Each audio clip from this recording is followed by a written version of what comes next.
চুঁচুড়া সচেতনতার জোরেই ধরানো গেল ছিনতাইকারী। চুঁচুড়ার ৫ নম্বর ওয়ার্ডের মেরি পার্ক এলাকায় একের পর এক ছিনতাইয়ে আতঙ্ক ছড়িয়েছিল এলাকাবাসীর মধ্যে। কখনো মানি পার্স, কখনো মোবাইল।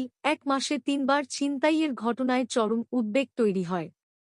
এই পরিস্থিতিতে শনিবার মেরি পার্ক ওয়েলফেয়ার সোসাইটির উদ্যোগে এক বিশেষ সচেতনতামূলক সভার আয়োজন করা হয়। উপস্থিত ছিলেন বিধায়ক অসিত মজুমদার, কাউন্সিলর মৌসুমী সাহা এবং এলাকার বিশিষ্টজনেরা।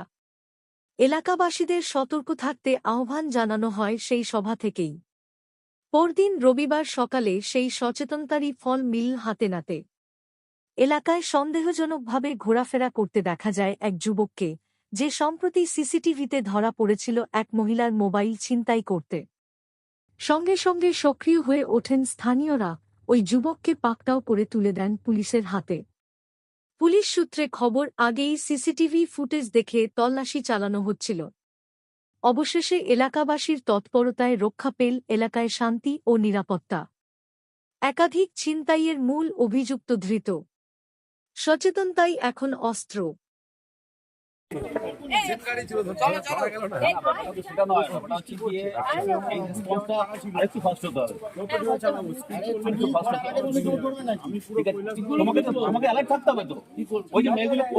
প্রথম কথা হচ্ছে, কিছুদিন ধরে এখানে চুরিচামারির একটা চলছিল, অসুবিধার সমস্যা চলছিল।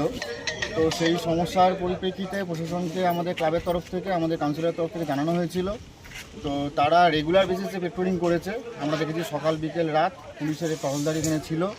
এবং আজকের যেটা খবর সেটা হচ্ছে, আমাদের এই এলাকায় কিছু ছেলে আসে যারা এই লোহা ভাঙা টিন ভাঙা, তাদেরকে পুলিশের তরফ থেকে ইনফরমেশান দেওয়া ছিল যে এরকম ঘটনা ঘটছে, তোমরা একটু সতর্ক থেকো। তো সকালবেলা আজকে যেই ভদ্রলোক যেই ছেলেটি আগের দিন চুরি করেছিল তার সিসিটিভি ফুটেজ প্রকাশ করা হয়েছে।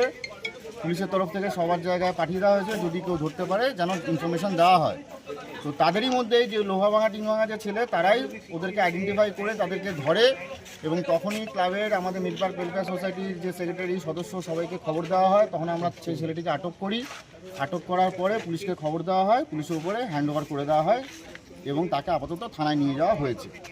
এবং এই পরিপ্রেক্ষিতে যদি চিন্তা করেন, গত 7 দিনের মধ্যেই এই চোরকে ধরা গেছে। এবং সেটা সম্পূর্ণরূপে পাড়ার সহযোগিতা, পাড়ার লোকের এবং ক্লাবের সহযোগিতা এবং আমাদের প্রশাসনের সহযোগিতার মাধ্যমে এটা সম্ভব হয়েছে।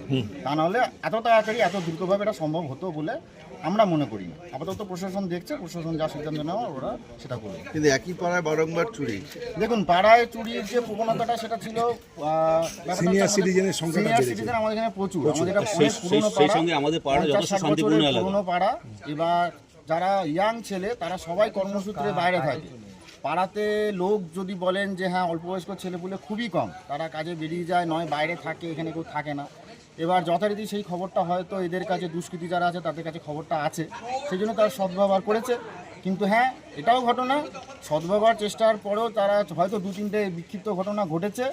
কিন্তু যেহেতু সবাই সজাগ ছিলাম আমরা, এবং কাউন্সিলর এবং প্রশাসনের তরফ থেকে এতটাই সজাগ, বিগত 7-10 দিন আমরা দেখেছি সাংঘাতিকভাবে পেট্রোলিং হয়েছে পুলিশের তরফ থেকে। আমরাও খুব তৎপর এবং ক্লাবের তরফ থেকে আমরা সজাগ ছিলাম। রাত্রি 11টা অবধি আমরা প্রত্যেকটা এলাকায় বলে রেখেছি, যাদের বাড়িতে সিসিটিভি আছে তারাও সেটাকে ফলো আপ করছে, যত তাড়াতাড়ি সম্ভব যাতে একটা অ্যাকশান নেওয়া যায়। এবং তার গুড রেজাল্ট আজকে আমরা পেলাম। আশা করা যায় এবার এটা কমবে আস্তে আস্তে। আর পাড়ার লোক শুধু ক্লাবকে বললে তো হবে না, পাড়ার প্রত্যেকটা মেম্বার যারা অধিবাসী তাদেরকেও সজাগ থাকতে হবে। শুধু ক্লাবই যে সম্ভব তো নয় যে রাস্তায় দাঁড়িয়ে সবাই পাহারা দেবে, কিন্তু যদি প্রত্যেকটা অধিবাসী সজাগ থাকে তাহলেই হয়তো এই সমস্যাটা সমাধান করা সম্ভব। পুলিশ প্রশাসন এবং বিধায়ককে নিয়ে আমরা প্রত্যেকটা ক্লাব এবং প্রত্যেকটা ফ্ল্যাট নিয়ে কাল আমরা প্রশাসনিকটা মিটিং করেছিলাম এই চুরি নিয়ে। আমাদের একই মাসে 3 বার এই পাড়াতেই চুরি। চোরের এত দুঃসাহস যে আজকে আবার এই 10:30 নাগাদ ওই যে চুরিটা করলো, আমাদের সিসি ক্যামেরা ফুটেজে ধরা পড়লো, সেই আবার সেই প্যাটার্নেই আবার চুরি করতে এসেছে। এবার চুরি করাতে ওনার ছবি পিকচার দেখতে পেয়েছে মানুষ, তখন ধরে ফেলেছে। ধরে ফেলার পর আমাদের যে ক্লাবে কাল মিটিং হয়, ক্লাবেই ধরে আনা হয়েছে। আমরা পুলিশের হাতে তাকে হ্যান্ড ওভার করেছি। একই চোর, আগে যে চুরি, একই চোর, তাকে ছাড়া পেল কি করে? সে ছাড়া পেল কি করে? আগে চুরি কি ধরা পড়েনি? না, ধরা পড়েনি। তাকে পুলিশ আইডেন্টিফাই করতে পারেনি, তাই ধরা পড়েনি। এবার পাড়ার দাদারা বলবেন। প্রশাসনিক দপ্তরে এর আগে জানিয়েছিলেন? হ্যাঁ হ্যাঁ, অনেকবার জানিয়েছি, কাল ওরা মিটিংয়ে ছিল, প্রশাসন তৎপর ছিল, কাল রাতেও আমাদের এখানে ভিজিট করেছে, কোনো অসুবিধা নেই।